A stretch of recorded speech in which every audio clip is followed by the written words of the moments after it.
E rickshaw चालक अपनी विभिन्न मांगों को लेकर जिलाधिकारी कार्यालय पहुंचे। इस जुलूस की शक्ल में पहुंचे ई रिक्शा चालकों ने अपनी मांग पत्र जिलाधिकारी को दिया।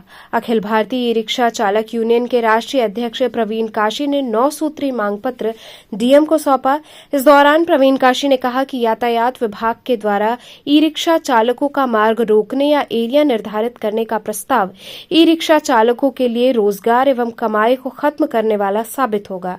ई रिक्शा चालक पहले ही कमाई कम होने की वजह से अपने ई रिक्शा के बैंक की किश्त जमा कर पाने में असमर्थ है। बढ़ती महंगाई में घर का खर्च नहीं उठा पा रहा। यदि उसका रूट और एरिया छोटा कर दिया गया तो ऐसी स्थिति में उसकी स्थिति और दयनीय हो जाएगी। उन्होंने कहा कि जिलाधिकारी ने नाराजगी जाहिर की और कहा कि आप लोग राजनीति कर रहे हैं जबकि हम लोग रोजी रोटी की बात कर रहे हैं। सभी टोटो चालक देश का झंडा लेकर भारत माता की जय के नारे के साथ यहां खड़े हैं। यातायात अधिकारियों के द्वारा बिना किसी शोध के कोई नए नियम का निर्माण प्रधानमंत्री के द्वारा शुरू किए गए आत्मनिर्भर मिशन को फेल कर देगा। आरोप रहा कि फरियाद रैली को रोकने और कार्यालय को बंद करने के लिए आदमपुर थानाध्यक्ष ने देर रात तक कोशिश की। यूनियन से बिना सिर पैर के सवाल और परेशान करने की कोशिश, चालकों को डराने की कोशिश आदमपुर थाने के द्वारा की गई। क्या गाइडलाइन बनी जो आप लोगों को समस्याएं हो रही हैं? अभी जो है हम लोग फरियाद रैली लेके जिलाधिकारी महोदय के पास आए।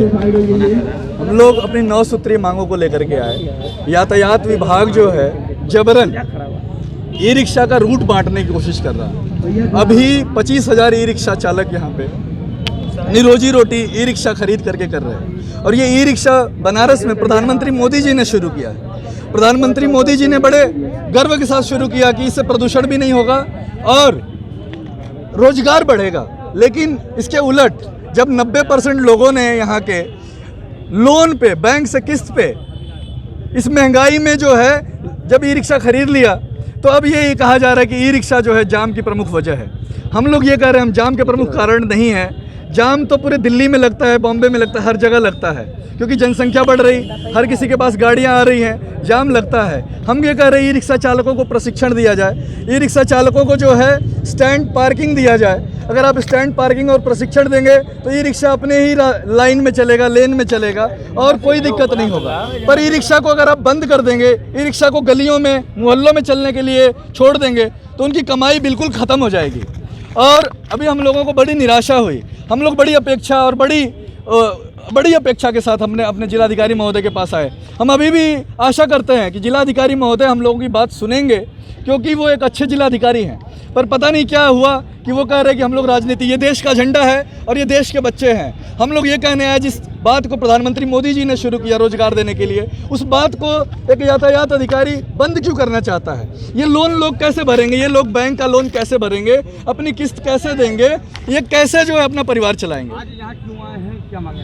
हमारी 9 मांगे हैं। इसमें पहली मांग है कि जो प्रस्तावित रूट है वो हमारी कमाई, हमारे रोजगार को ख़त्म कर देगा, इसको आप वापस लीजिए। दूसरी मांग है मुद्रा लोन को ठीक करिए, हमारे लिए प्रशिक्षण शिविर की व्यवस्था करिए।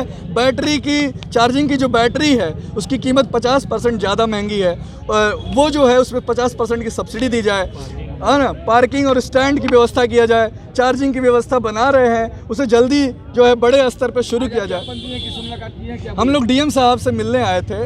डीएम साहब जो है जल्दी में थे या फिर कोई व्यस्तता होगी, उन्होंने ये कहा कि आप लोग जो है राजनीति कर रहे हैं। हम लोग देश का झंडा लेके किसकी राजनीति करेंगे? हम रोजगार की बात करने आए थे भैया। मांगे पूरी भी क्या करेंगे? हम लोगों की मांगे नहीं पूरी होगी अगर ये रूट जबरन लागू किया गया, ये एरिया बांटा गया तो मैं आमरण अनशन पे जो है यहीं शास्त्री घाट पे आमरण अनशन पर हम लोग बैठेंगे क्योंकि हम लोग परिवार कैसे चलाएंगे, बच्चों की फीस कैसे भरेंगे, राशन कहाँ से खरीदेंगे? तो ये हम आज हम लोग जो आए हैं पूरा का पूरा ई रिक्शा चालक, हम लोग ये तय करेंगे अगर हमारी मांगे नहीं पूरी हुई तो हम लोग आमरण अनशन